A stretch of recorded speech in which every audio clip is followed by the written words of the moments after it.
Esta es la vergüenza familiar que tenemos que soportar. Estábamos en la boda de mi hijo y su nueva esposa, Isabel. Acababa de presentarme a sus padres increíblemente ricos. Todos en su círculo sonrieron, un gesto tenso y educado que no llegaba a sus ojos. Bebieron un sorbo de champán carísimo y me miraron como si fuera una mancha en un lienzo perfecto. Todo era risas condescendientes, hasta que su padre, Ricardo Gómez, me miró fijamente. Dejó de sonreír. Su copa se detuvo a medio camino de sus labios. Palideció y se quedó boquiabierto. «Espere un momento. ¿Es usted? ¿Es usted la misteriosa multimillonaria que compró mi empresa?» El silencio que siguió fue más ruidoso que la orquesta. «Soy Elena Sánchez. Desde que mi esposo Tomás falleció hace 15 años. He vivido una vida deliberadamente silenciosa. He sido una sombra. Una mujer invisible por elección propia. Mi apartamento es pequeño. Huele a libros viejos y al té de manzanilla que preparo cada noche. Es una vida modesta, predecible. Me permite observar el mundo sin que el mundo me observe a mí. Mi hijo, Daniel Sánchez, es mi única luz. Y hoy, él se casaba con Isabel Gómez. A Isabel la había visto exactamente 2 veces antes del día de la boda. La primera vez fue cuando Daniel la trajo a mi apartamento para un café. Recuerdo cómo sus ojos, rápidos y evaluadores, recorrieron mi cocina anticuada y los muebles gastados. «Oh, qué acogedor», dijo, con una sonrisa que era puro hielo. La segunda vez, me invitaron a cenar a su moderno apartamento en el centro. Isabel pasó toda la noche hablando de sus viajes a Dubái y de la importancia de tener conexiones. Sugirió sutilmente que Daniel debería buscar un trabajo más acorde a su potencial, en lugar de su puesto en una pequeña firma de arquitectura. En ambas ocasiones, me trató con esa cortesía afilada reservada para los sirvientes o los parientes pobres. La boda. Por supuesto, no fue una boda. Fue una demostración de poder. Una finca histórica en Andalucía, alquilada por una suma que alimentaría a un pueblo pequeño durante 1 año. El aire olía a azahares, a puros caros y a un perfume francés que probablemente costaba más que mi alquiler anual. El vestido de Isabel era una creación de alta costura, cubierto de miles de cristales diminutos que atrapaban la luz del atardecer. Escuché a su prima susurrar que había costado el equivalente a un salario anual completo. Yo, en cambio, había elegido mi atuendo con precisión militar. Un vestido azul marino, de líneas simples, sin joyas, salvo mi anillo de bodas. Mi pelo gris estaba recogido en un moño sencillo. Era la imagen perfecta de una viuda que vive de una pensión modesta. Una mujer que sabe cuál es su lugar. Era mi armadura.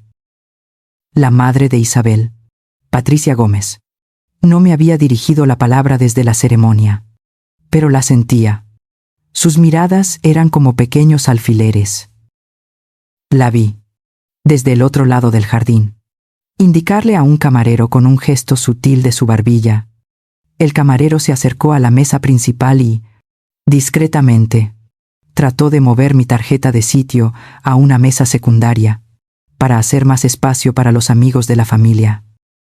Daniel, ajeno al drama, simplemente la vio. Sonrió al camarero, pensando que era un error, y volvió a colocar mi nombre junto al suyo. La expresión de Patricia se agrió como leche cortada. Para ella, yo era un mueble feo que arruinaba la decoración. La recepción avanzaba. Las risas eran cada vez más fuertes. El champán fluía sin cesar. Entonces, vi a Isabel acercarse, con su sonrisa más brillante y falsa. Venía del brazo de sus padres, Ricardo y Patricia. Elena, querida, su voz era seda empalagosa. Quiero presentarte formalmente a mis padres.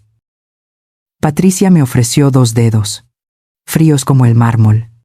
Encantada, murmuró, sus ojos evaluando mi sencillo vestido azul. Ricardo Gómez asintió, distraído, más interesado en la bandeja de canapés que pasaba. Mamá, papá, esta es Elena, la madre de Daniel, continuó Isabel.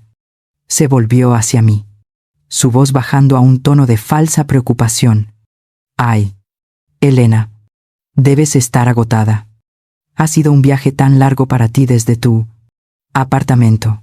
No estás acostumbrada bueno, a todo esto. Hizo un gesto vago hacia la finca, la orquesta, la opulencia. Pero es tan importante que la familia esté unida, ¿verdad?, añadió, apretando el brazo de Daniel, aunque seamos tan diferentes. Pobrecita. Sentí un frío recorrer mi espalda. No fue un insulto directo. Fue peor. Fue una caricia condescendiente. Una forma de marcar territorio. De señalarme ante sus padres como la pariente pobretona. La mancha en su celebración perfecta. La vergüenza familiar. Daniel, mi dulce Daniel, sonrió, pensando que su esposa estaba siendo amable. Fue entonces cuando Ricardo Gómez levantó la vista. Había dejado de escuchar la cháchara de su hija. Sus ojos se fijaron en mi rostro. La sonrisa distraída desapareció. Inclinó la cabeza, como si tratara de resolver un acertijo. Disculpen, interrumpió a Patricia, que estaba hablando sobre el viñedo. ¿Nosotros nos conocemos? Su voz era grave. Mantuve mi expresión neutral. No lo creo, señor Gómez. Él negó con la cabeza lentamente. Sus ojos pasaron de mi cara a mi vestido azul, y luego a mis manos. No. Ese nombre. Elena Sánchez. Lo probó en sus labios. Isabel soltó una risita nerviosa. Papá, ¿qué pasa? Es Elena, la madre de Daniel. No, dijo Ricardo. Su voz era apenas un susurro ahora. No puede ser. La reunión, en Zúrich, hace 3 años, en el bufete de abogados. Había una mujer representando al consorcio. Llevaba gafas oscuras, pero la voz... El color abandonó su rostro. Se puso pálido, de un tono enfermizo, bajo las luces doradas de la fiesta. Me miró fijamente, el reconocimiento, golpeándolo como un tren.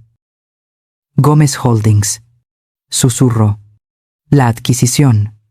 Nos iban a liquidar. Y de la nada, un inversor anónimo compró toda la deuda. Compró la compañía. Isabel lo miraba confundida. Paparu, ¿de qué estás hablando? ¿Qué tiene que ver ella con la compañía? Ricardo me ignoró y me señaló con un dedo tembloroso. Espera. Es usted. Es usted la misteriosa multimillonaria que compró mi empresa. La música pareció detenerse. La sonrisa de Isabel se congeló y luego se desmoronó, reemplazada por una confusión absoluta. Patricia dejó caer su copa de champán. El sonido del cristal rompiéndose fue agudo, pero nadie se movió. El hombre cuya familia me había tratado como basura durante toda la noche acababa de darse cuenta de que yo no era solo la madre de su yerno. Yo era su dueña. La verdad, la que había guardado durante 15 años, era mucho más simple y mucho más complicada. Mi difunto esposo, Tomás, no era solo un ingeniero, era un genio. Antes de morir, desarrolló y patentó una tecnología de baterías revolucionaria. Vendimos esa patente en el año 2012. La vendimos por $25 millones. A Daniel, que entonces estaba en la universidad, le dijimos que era una pequeña bonificación de jubilación anticipada.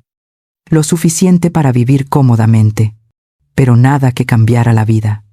Queríamos que él tuviera hambre.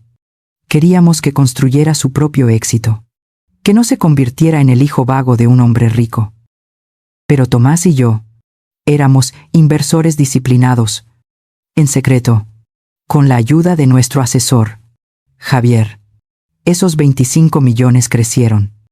Se convirtieron en 80 millones. Luego en 200.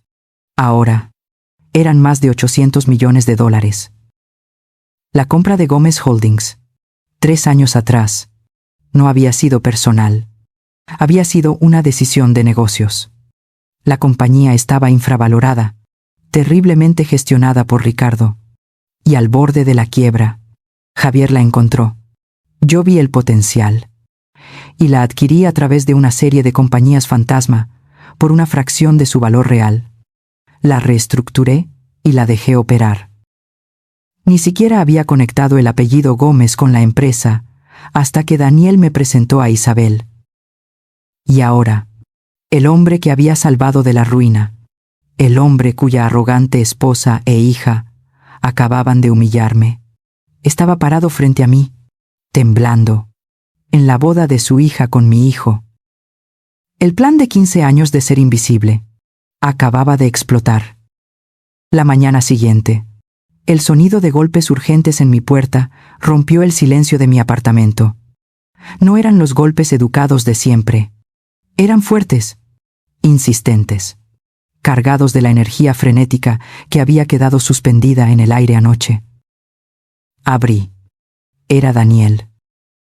No llevaba el traje de la boda, sino la misma ropa del día anterior, ahora arrugada, como si no hubiera dormido en absoluto. Su cara estaba pálida, salvo por el rojo intenso alrededor de sus ojos. Mamá. Su voz era ronca. Pasó junto a mí sin esperar invitación. El olor a la fiesta de anoche, champán, rancio y humo de puro aferrado a él.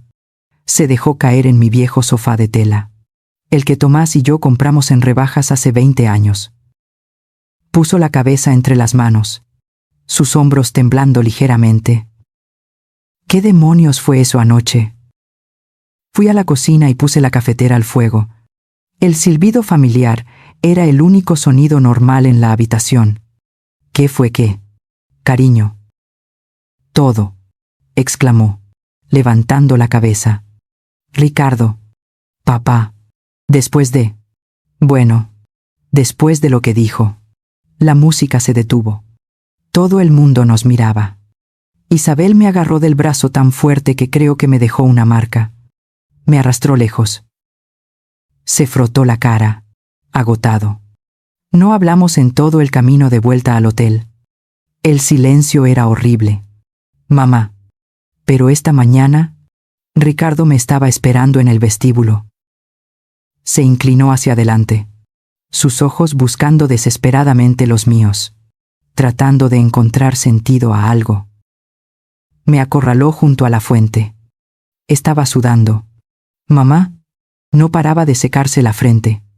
Me preguntó. Me preguntó por la patente de papá.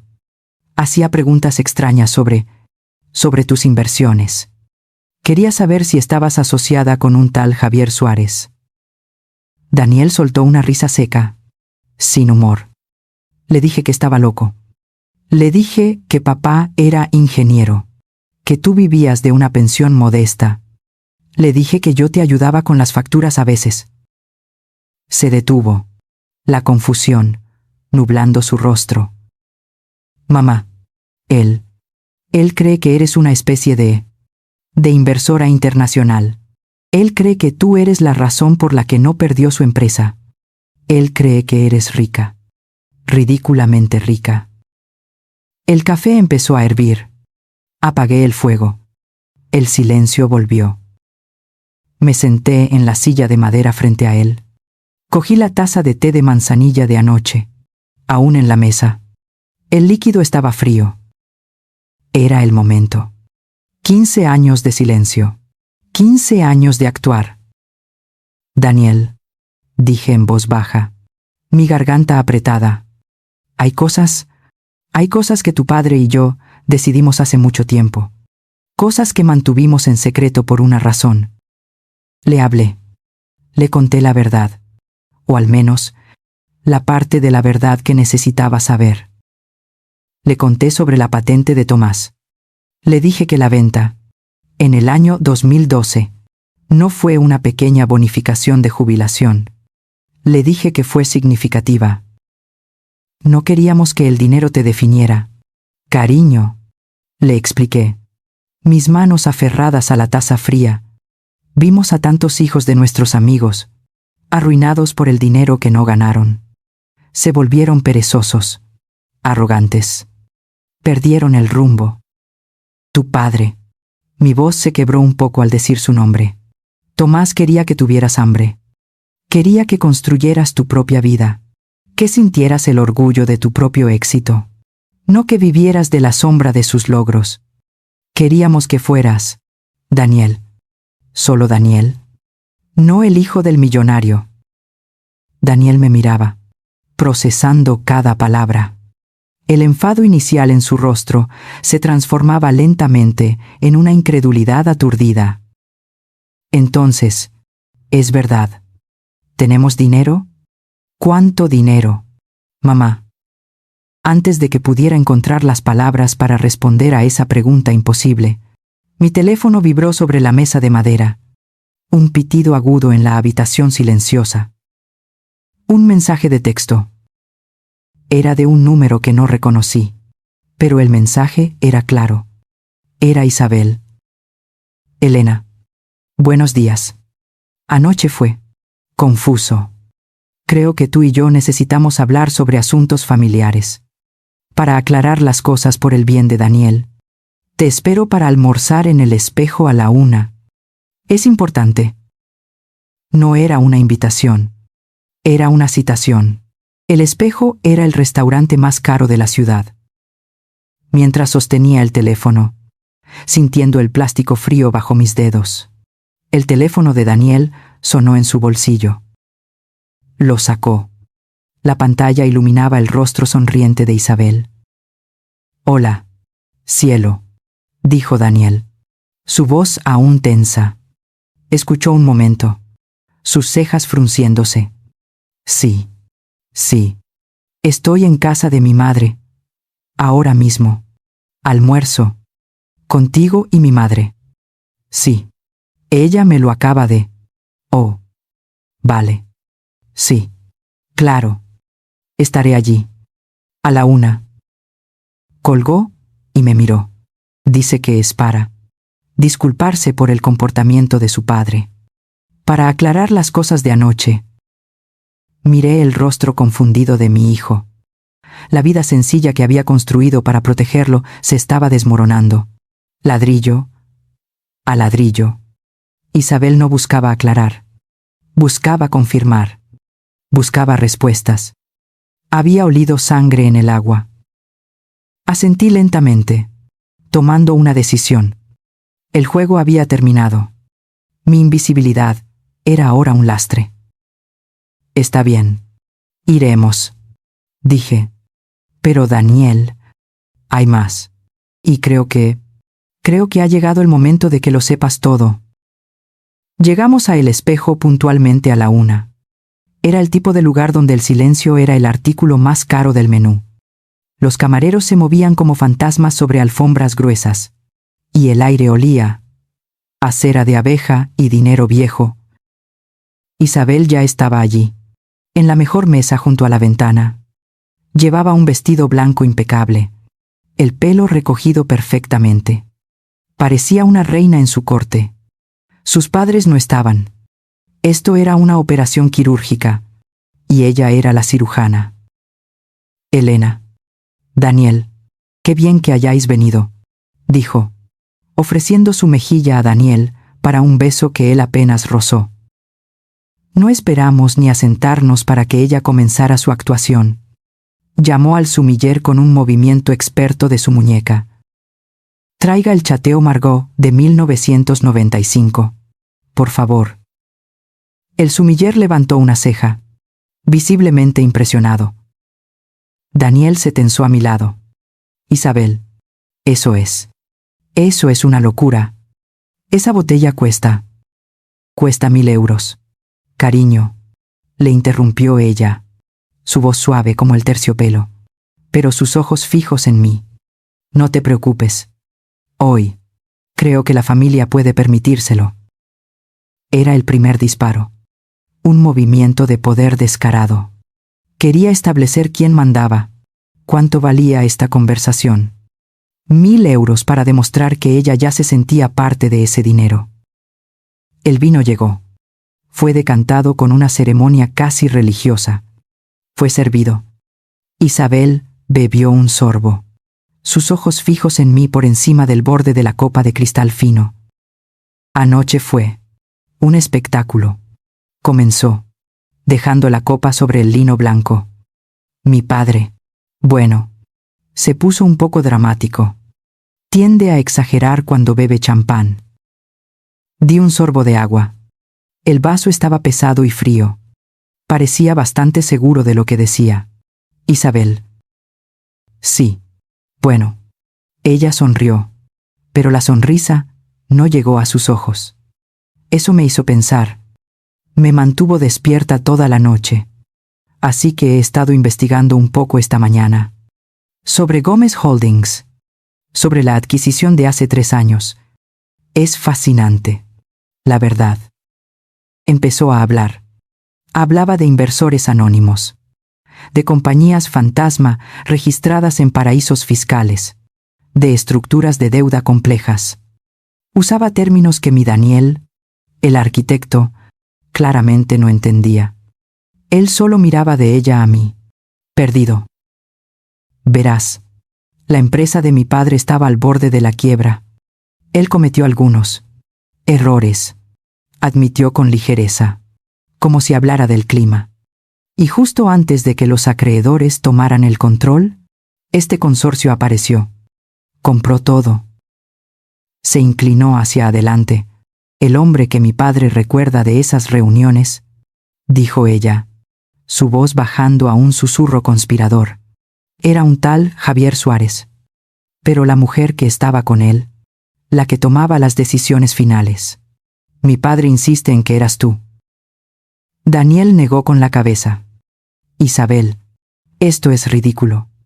Mi madre. Mira a tu alrededor. ¿Crees que si mi madre fuera multimillonaria, viviría en ese apartamento? ¿Conduciría ese coche viejo? Exactamente, dijo Isabel, su voz llena de admiración fingida. Eso es lo inteligente. No. La tapadera perfecta. ¿Quién sospecharía de la modesta viuda? Metió la mano en su bolso de diseño, un bolso que probablemente costaba más que mi coche, y sacó un sobre de papel manila. Lo deslizó sobre la mesa, deteniéndolo justo delante de mí. Me costó mucho encontrar esto, dijo. Tuve que llamar a un viejo amigo de la universidad que trabaja en los archivos de la prensa financiera en Zúrich.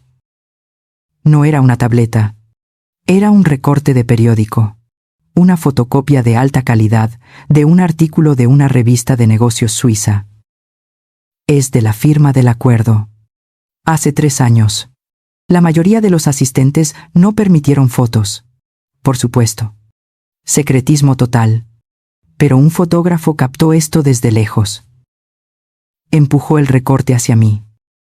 Daniel lo cogió antes que yo. Era una foto granulada, borrosa. Un grupo de hombres con traje saliendo de un edificio de cristal imponente.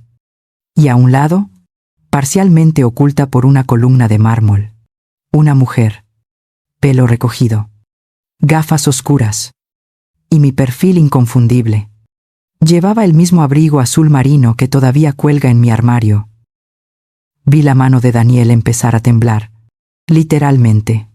El papel vibraba entre sus dedos. Levantó la vista. Sus ojos no estaban enfadados.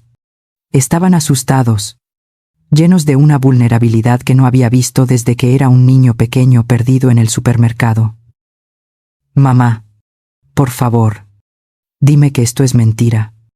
Dime que ella está loca. El silencio en el restaurante era absoluto.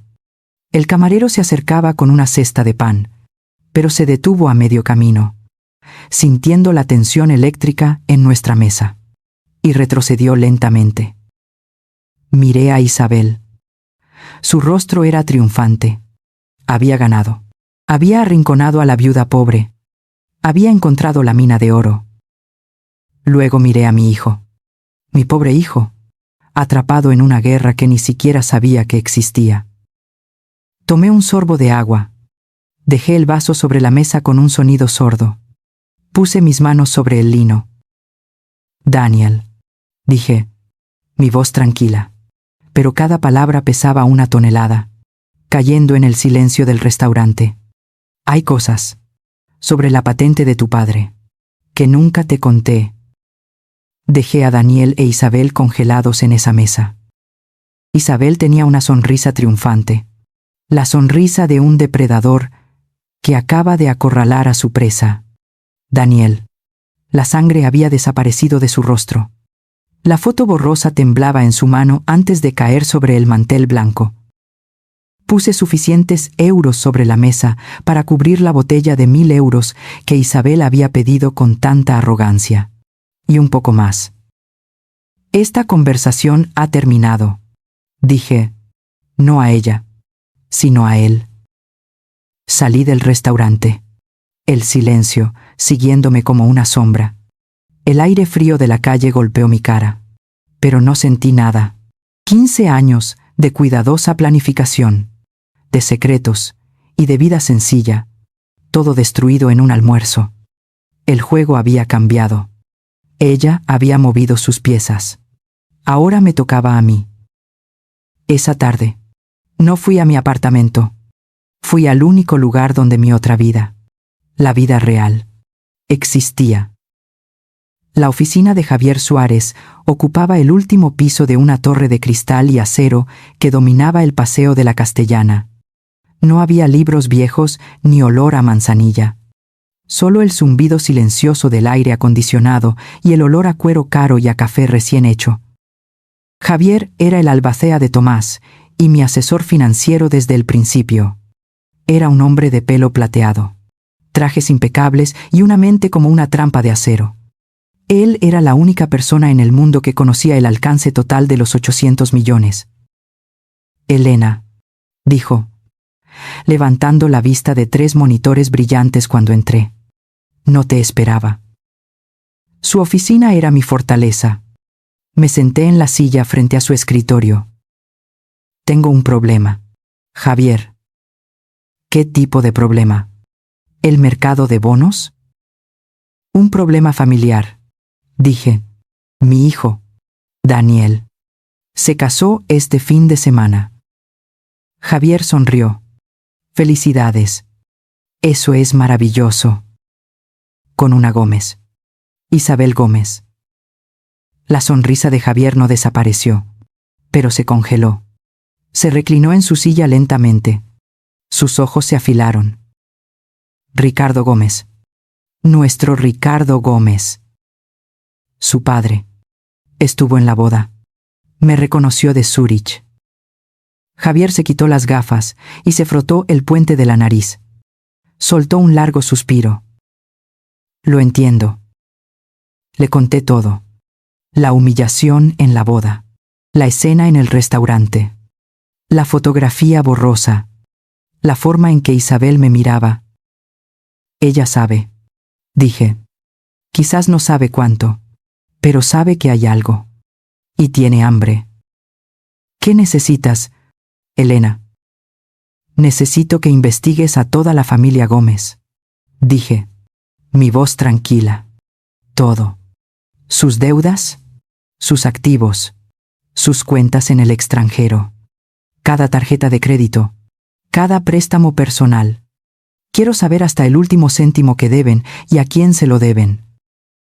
Javier asintió, volviendo a ponerse las gafas. Ya estaba tecleando en su monitor. Considéralo hecho. ¿Algo más? Sí. Investiga a Isabel. Quiero saber con quién habla. ¿A quién le paga? Quiero saber qué busca. Javier es rápido. Es metódico y no tiene piedad. A la mañana siguiente, me llamó a mi apartamento. Su voz era seria. Ven a la oficina, Elena. Tenemos que hablar. Cuando llegué, Había una carpeta delgada sobre su escritorio.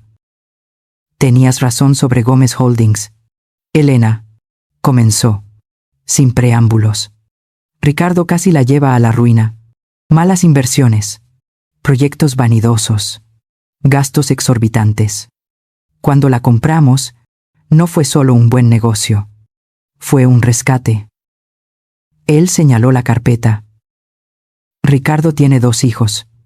Un hijo mayor, que vive en Londres y no tiene nada que ver con él. Y su hija, Isabel. Me di cuenta en ese momento. Una sensación fría se instaló en mi estómago.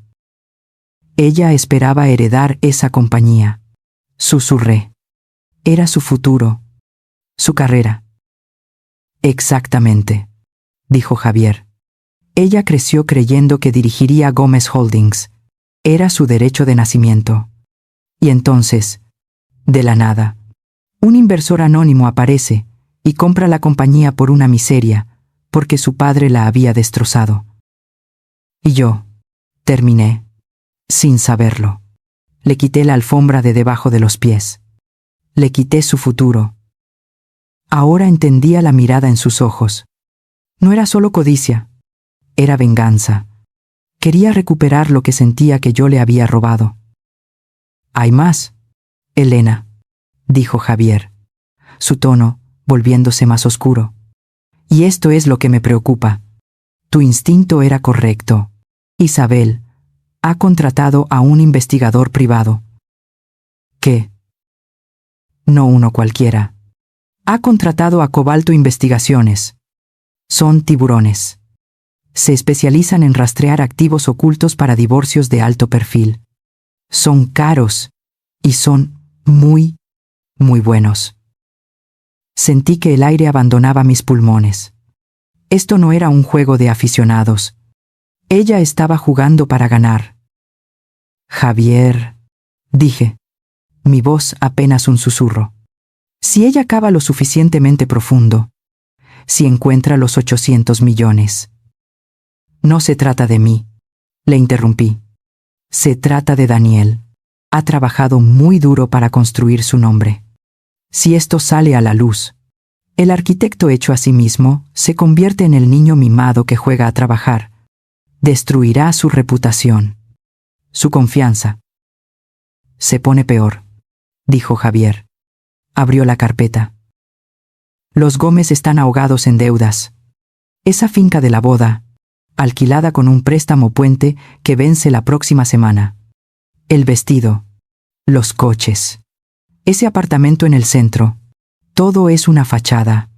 Están apalancados hasta el límite, usando el nombre de la compañía como garantía, aunque ya no les pertenezca.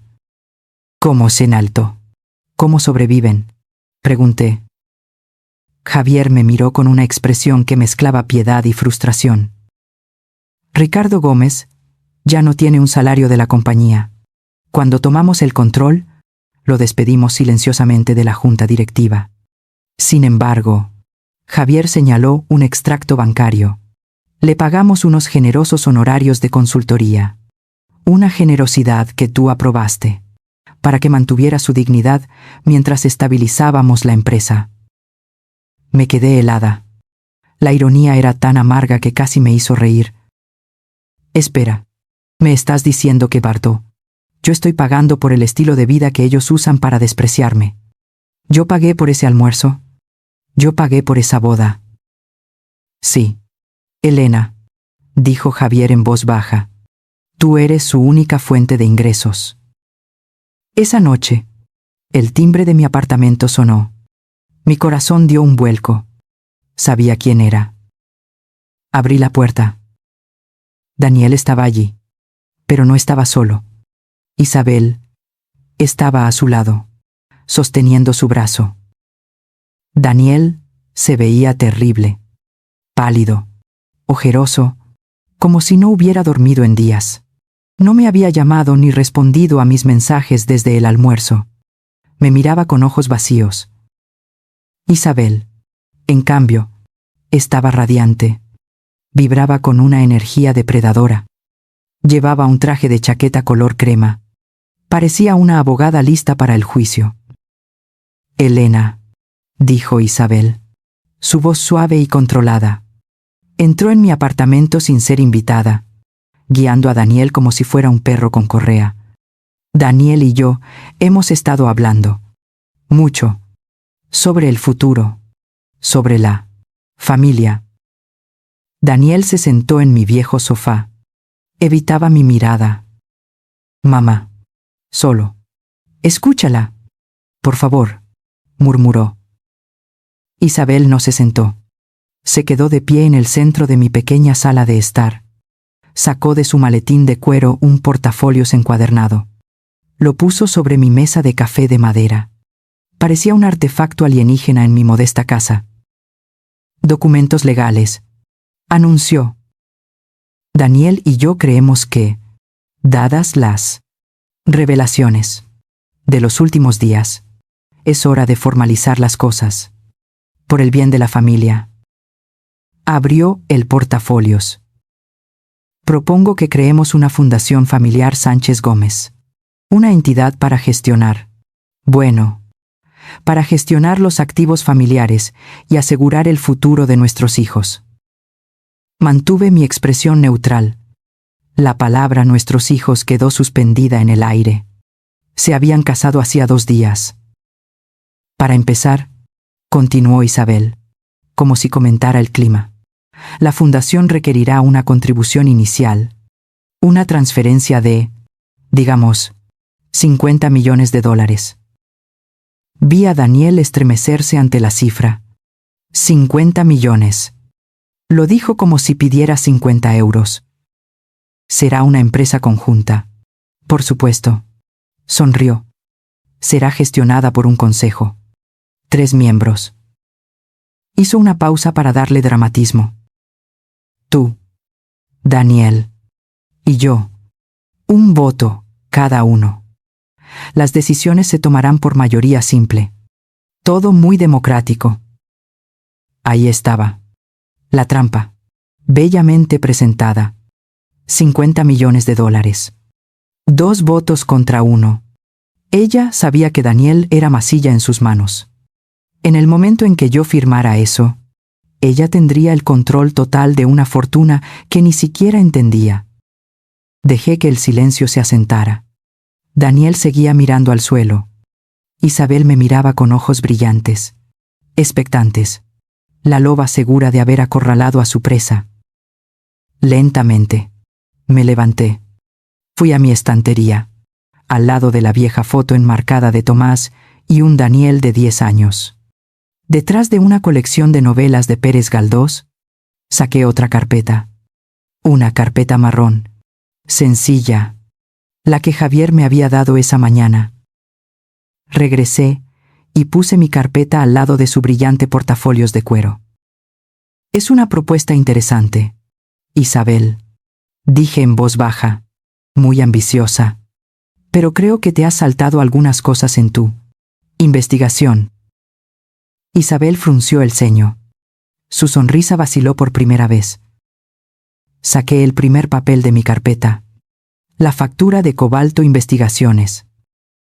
Son caros, comenté, deslizando el papel hacia ella. Espero que no les hayas pagado con una tarjeta de crédito, porque, según mis informes, dudo que tengas el límite. El color desapareció de la cara de Isabel. Saqué un segundo papel. Una lista de correos electrónicos y registros telefónicos. ¿Y estos?, dije. Son los abogados de patrimonio que consultaste la semana pasada. Incluso antes de la boda. Muy diligente de tu parte. Planificando cómo asegurar el dinero antes de dar el sí. Quiero. Daniel levantó la cabeza. Isabel, ¿qué es esto? ¿De qué está hablando? Isabel me lanzó una mirada asesina. Estás mintiendo. Estás tratando de poner a mi esposo en mi contra. Apenas estoy comenzando, dije. Saqué el informe financiero de Javier. Un resumen de la situación de su familia. Pero esto es mi parte favorita. Puse el informe delante de Daniel.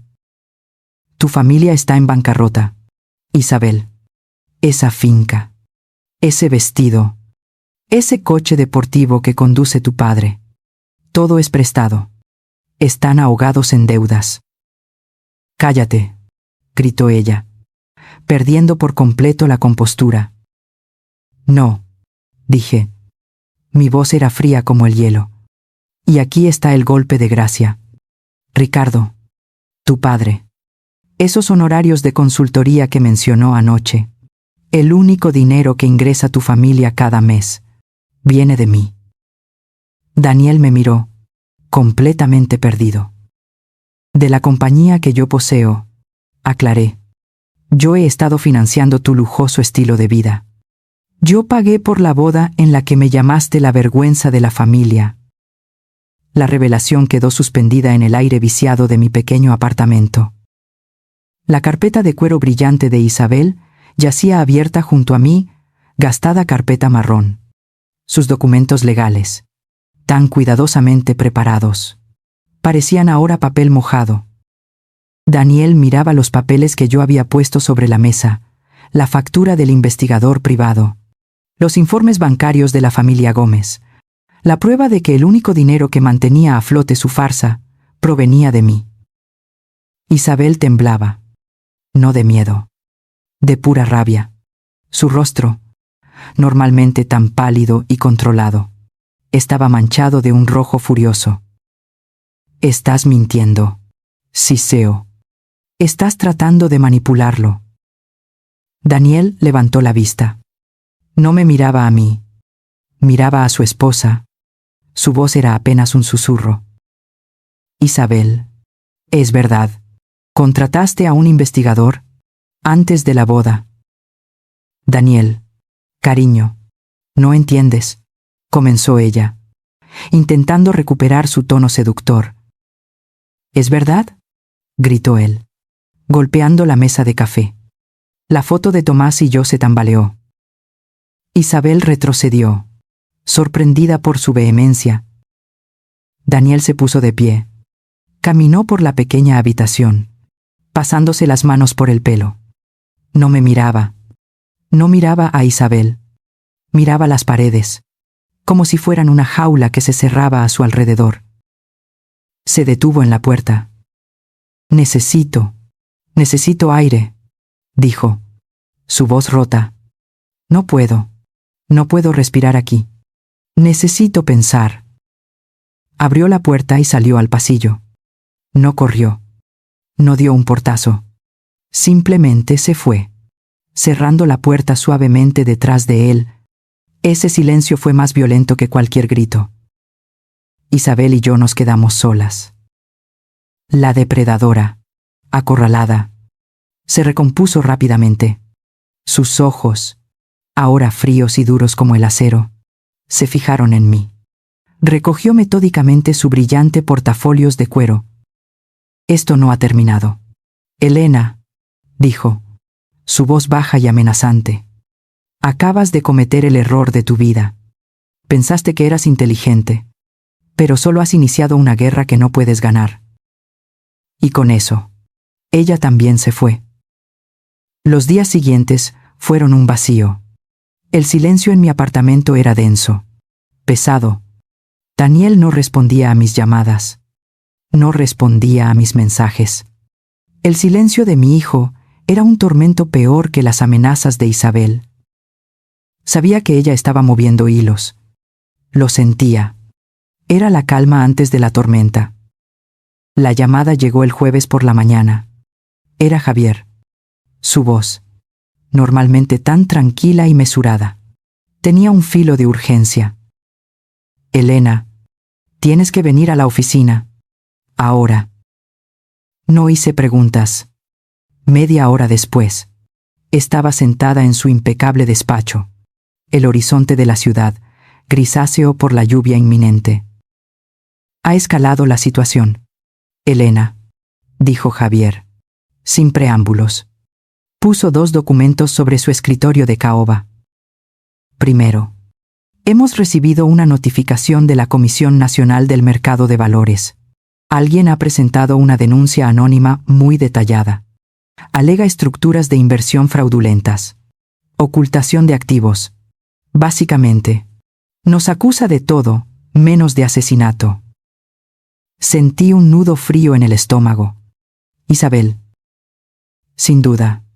Es un movimiento de manual. No puede ganar. Nuestras estructuras son blindadas. Pero está diseñada para asustarte. Para forzar una auditoría. Para arrastrarnos por el barro legal y amenazar con hacer público tu nombre. Quiere quemar la casa entera si no puede quedarse con ella. Susurré. Exactamente, dijo Javier. Pero eso no es lo peor.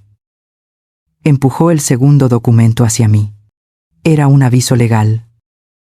Un mensajero entregó esto en el apartamento de Daniel esta mañana. Isabel ha solicitado la separación legal. Mis manos se enfriaron. Separación. Llevan casados una semana. Es un movimiento táctico. Elena. Lee el motivo. Mis ojos buscaron el texto legal. Motivo de la separación. Protección personal contra activos familiares sustanciales no revelados. Javier asintió. Su rostro sombrío. Está estableciendo un precedente legal. Está alegando que tú engañaste a Daniel. Y por lo tanto, ella, como su esposa, fue engañada. Está sentando las bases para reclamar una parte de tu fortuna, como parte del acuerdo de divorcio. La puerta de mi apartamento se abrió de golpe esa noche. No hubo llamada. No hubo golpes.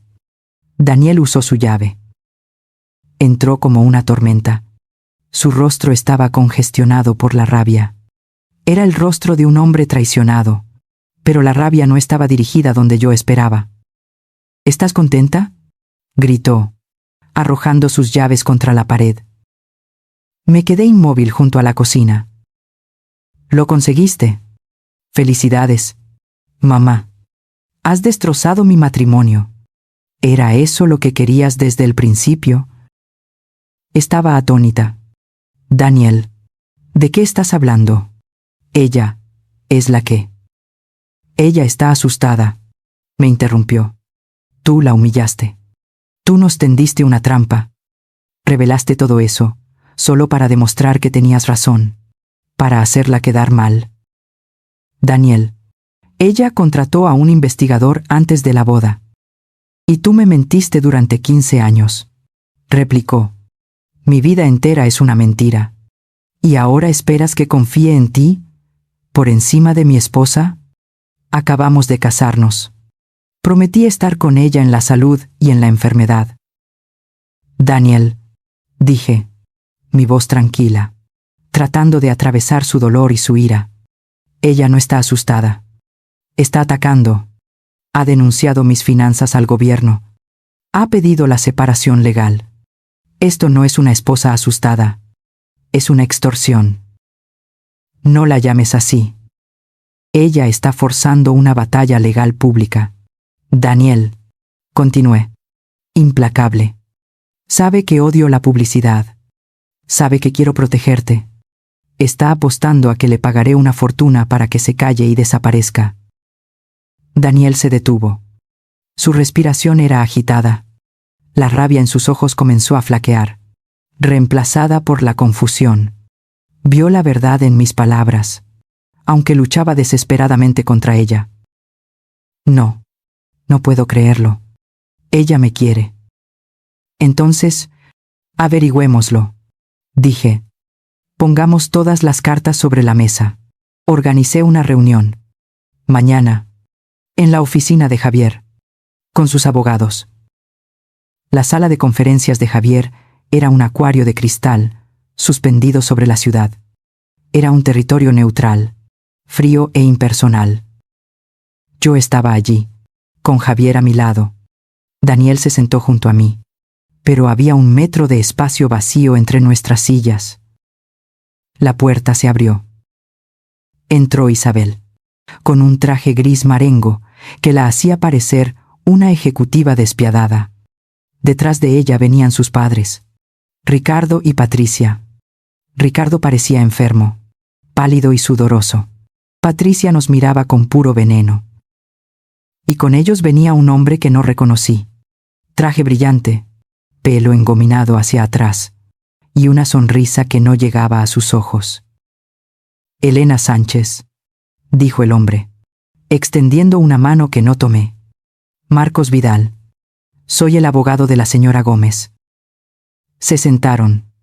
El aire era tan tenso que costaba respirar. Marcos Vidal puso su maletín de cocodrilo sobre la mesa y comenzó el espectáculo. Señora Sánchez, estamos aquí porque usted ha perpetrado un engaño deliberado y malicioso. Ha ocultado un patrimonio familiar sustancial, defraudando así a su propio hijo, por extensión, a mi cliente, su esposa. Miré a Daniel. Él miraba fijamente la superficie de madera pulida de la mesa. Mi cliente, continuó Vidal, entró en este matrimonio de buena fe, esperando una vida de honestidad. En lugar de eso, se encuentra con esto, una red de mentiras. Esto ha causado una angustia emocional y financiera incalculable. No pude evitarlo. Solté una risa seca. Vidal me fulminó con la mirada, para evitar un litigio que será doloroso, prolongado y, sobre todo, muy público. Estamos preparados para proponer una solución. Hizo una pausa dramática. Exigimos la creación inmediata de un fondo fiduciario familiar, para asegurar el futuro de Daniel y su esposa, una suma global inicial de $15 millones. Escuché a Patricia Gómez contener el aliento. Ricardo cerró los ojos. Isabel miraba sus uñas. Impasible. 15 millones. Dejé que la cifra flotara en el aire durante 10 segundos completos. Luego, me incliné hacia adelante. Señor Vidal, qué propuesta tan teatral. Gracias. Me volví hacia Javier, quien me dio un leve asentimiento. Ahora, aquí está mi contraoferta, dije, mi voz llenando la sala silenciosa. No habrá ningún fondo fiduciario. No habrá 15 millones. Miré directamente a los ojos muertos de Isabel. Recibirás $5 millones. Eso es un insulto, gritó Vidal, poniéndose de pie. Iremos a los tribunales. Iremos a la prensa. Expondremos cada compañía fantasma. Cada. Siéntese, señor Vidal, dije, mi voz tranquila pero cortante. Si pronuncia una palabra más, la oferta desaparece. Y si van a la prensa, la oferta desaparece. Y si esta reunión termina sin un acuerdo, la oferta desaparece. Me incliné un poco más. Y con ella, añadí, mirando a Ricardo, desaparecen los honorarios de consultoría de su padre. Hoy. Y veremos cuánto tiempo mantienen esa casa antes de que el banco ejecute la hipoteca. Patricia soltó un gemido ahogado. Ricardo, haz algo. A cambio de los $5 millones. Continué. Isabel retira la denuncia ante la Comisión de Valores. Retira la demanda de separación. Y firma un acuerdo de confidencialidad vinculante que le prohíbe contactar conmigo, o con Daniel, por cualquier motivo, para siempre. Es un pago único. Por desaparecer. Esto es coacción. Siseó Isabel. No, dije. Es una salida. La única que van a tener. Tienen 10 minutos para decidir. Javier y yo nos levantamos y caminamos hacia la pared de cristal, dándoles la espalda. Oíamos susurros frenéticos. Vidal. Isabel. Es una buena oferta. Tu caso legal es débil. Acepta el dinero. Ricardo. Cariño. Por el amor de Dios. Acepta los 5 millones. Patricia. Nos arruinará. Isabel. Acéptalo. Isabel. No. Merezco más. Él me lo debe. Entonces, la voz de Daniel cortó el caos. Había estado en silencio todo el tiempo. Se giró en su silla. Su voz era tranquila, muerta. Isabel. Todos se callaron. Ella lo miró. Solo tengo una pregunta, dijo Daniel, mirándola fijamente.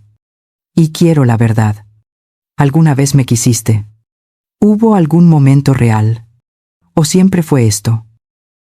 Hizo un gesto hacia los papeles, hacia mí, hacia el dinero. ¿Te casaste conmigo por amor? ¿O te casaste conmigo por el dinero? El silencio fue absoluto. Isabel lo miró. Su máscara de teflón se resquebrajó. Abrió la boca. La cerró. Intentó formular una palabra, una excusa, una mentira. Pero no pudo. No pudo responder. Daniel asintió lentamente. Una lágrima solitaria rodó por su mejilla. La comprensión fría y dura finalmente se asentó. Entiendo. Susurró. Se secó la lágrima con rabia. Se giró hacia Marcos Vidal. Ella acepta la oferta. Isabel y su familia aceptaron los $5 millones. Javier se aseguró de que los acuerdos se firmaran esa misma tarde. Vi cómo la mano de Isabel temblaba de rabia mientras firmaba el acuerdo de confidencialidad. Su firma era un rasguño violento sobre el papel. Daniel no volvió a casa con ella esa noche. Se quedó en mi apartamento, en su antigua habitación de la infancia. Al día siguiente, llamó a su propio abogado. Presentó la demanda de divorcio, citando fraude y diferencias irreconciliables. Han pasado 6 meses desde ese día. Daniel y yo hablamos. Mucho. Tuvimos las conversaciones que debimos tener hace 15 años. Sobre la confianza, el miedo y el peso del dinero. Nuestra relación es diferente. Es más fuerte. Es real. Está iniciando su propia firma de arquitectura. Le di un pequeño préstamo inicial. Insistió en firmar un pagaré y me está devolviendo cada céntimo, con intereses. Hace un mes, conoció a alguien. En una galería de arte. Se llama Sara. Es maestra de escuela primaria. Es divertida. Es amable. Y cuando lo mira, veo que ve a Daniel, no a un fondo fiduciario. Yo vendí el apartamento. Vendí la vida invisible. Me mudé al sur, a Sevilla. Compré una casa pequeña con un patio lleno de naranjos y el olor a azahar. Con una parte del dinero, establecí una fundación pequeña. El Fondo Tomás. Financia a jóvenes ingenieros y científicos. Los soñadores. Como lo fue Tomás. Mi vida ya no es silenciosa. Ya no soy invisible. Pero por primera vez en mucho tiempo, estoy en paz. ¿Qué te pareció el final de esta historia? La venganza de Elena fue fría y calculada. ¿Pero crees que Daniel reaccionó como debía? Me encanta leer sus opiniones y teorías en los comentarios. Publico historias como esta todos los días. Así que si te gustan las tramas de justicia y venganza, asegúrate de darle a me gusta y suscribirte para no perderte la historia de mañana. Nos vemos en los comentarios.